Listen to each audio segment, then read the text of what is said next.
Thank you, Doc. We're back. This gentleman is making his first appearance on The Tonight Show. He was the... Every week on Inside Joke, I interview a comedian about the most important 5 minutes of their career. Their first gig on a network late-night talk show. I could not be more excited about our guest this week. And he's very popular in comedy clubs throughout the country. Would you welcome, please, Jimmy Brogan. Jimmy? This isn't like other talk shows where I just talk to the guest and you guys listen. No, this is Smile Time. So you're going to be part of the conversation. You can even video chat in with the guest. So I hope you'll join us Thursday, April 7th at 7 p.m. on smiletime.com when we talk to Jimmy Brogan. In the meantime, enjoy all of Jimmy's set so that you'll have some questions for him. All right, see you then. And he's very popular in comedy clubs throughout the country. Would you welcome, please, Jimmy Brogan. Jimmy?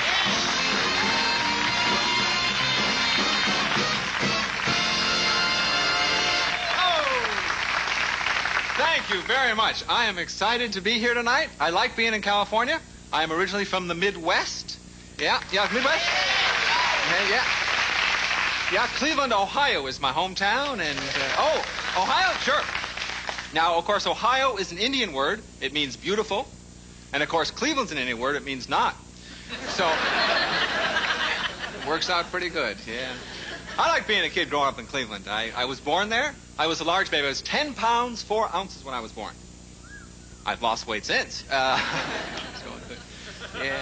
I like being a kid growing up. Do you like being a kid? Yeah. Not everyone, but sure. Yeah, I like being a kid, except my parents were too conscientious, I think. They used to send us to bed at 7 o'clock at night when we were little. We'd be all done sleeping about 3 in the morning, and by the time school started, we were exhausted.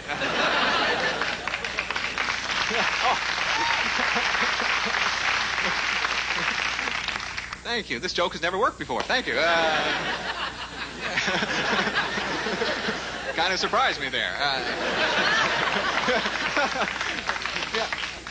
Yeah, I like being a kid growing up. It was fun, except parents make you do chores, don't they? That's the worst part about being a kid, is doing the dishes, taking out the garbage every day.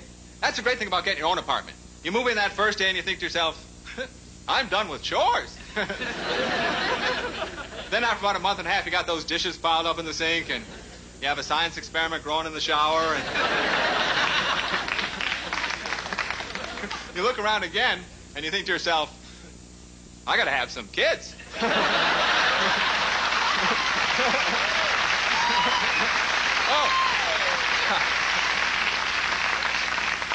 Yeah, I've got my own apartment now, and I've been trying to fix it up. I went to get some new furniture this week. Went to one of those unfinished furniture stores. The guy sold me a tree. I said, come on, you can finish it a little bit. But I hope to have kids myself someday, and I think first I'll kind of test it out by joining the Big Brother program. Yeah, now this is a good program, I think, the Big Brothers, because like once a week, you have some poor fatherless kid come over your house and do chores. Yeah, I don't need a full-time kid, I don't think. Yeah, I like being a kid, going to school and stuff, except my parents dressed me funny when I was a kid. I was one of those kids who had to wear a suit to school every day. I wore a black suit and a red tie and carried a briefcase. I looked like an 8-year-old insurance salesman going to school. And I carried a lunchbox. Anyone else carry a lunchbox? Yeah. I'll bet you had cool ones, like Superman, Batman, that kind of thing. I had the worst one, I think. I had the red and black plaid lunchbox. I might as well have a sign that said, beat me up. Yeah, a giant sign that said, beat me up, I'm a geek. I just have to lie to the other kids. No, it's not a lunchbox. It's for the science fair. I got uranium in here. That's it. Yeah. I couldn't wait to get rid of that lunchbox, boy. Once I got to be a sophomore in college, I threw that thing away.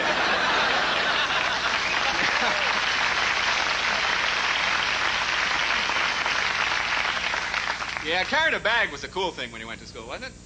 Except some days my mom ran out of bags, and she'd give me my lunch in substitutes. For instance, she'd give me my lunch in a full-size grocery bag. I look like a Cambodian refugee going to school. Again, I had to lie to the kids. No, I got lunch for everybody today. Or worse, My mom had given me my lunch in the leftover bread bag. Yeah.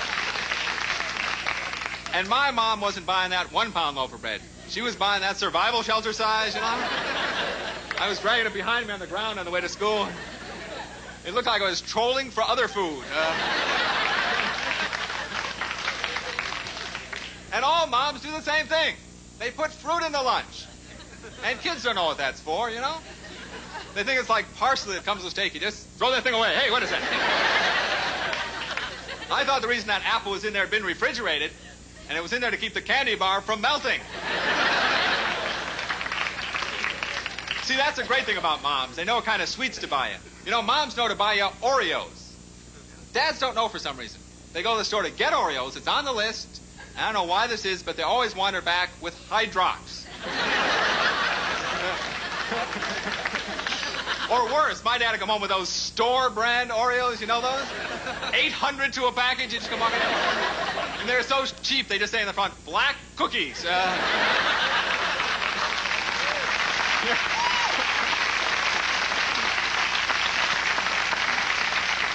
And my mom would buy my favorite. She'd buy me animal cookies.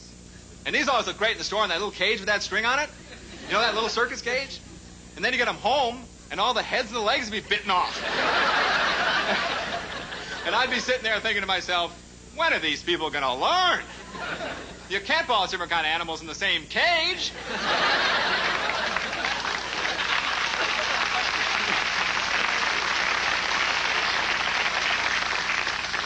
Did you ever throw away your real lunch at school and just stuff yourself with like Twinkies and candy bars? In that first hour back in the classroom, you had that sugar rush? And you were raising your hands for questions you never heard of before? And then you'd have just enough energy to get you out of the candy store, where you'd buy something like those little wax milk bottles. Remember those? Yeah, they were good health food, huh? One sip of that flu and you had diabetes for the rest of your life. Thank you very much. It's been wonderful. Thank you, Jimmy. Jimmy Brogan. We'll be back in a moment. Stay there.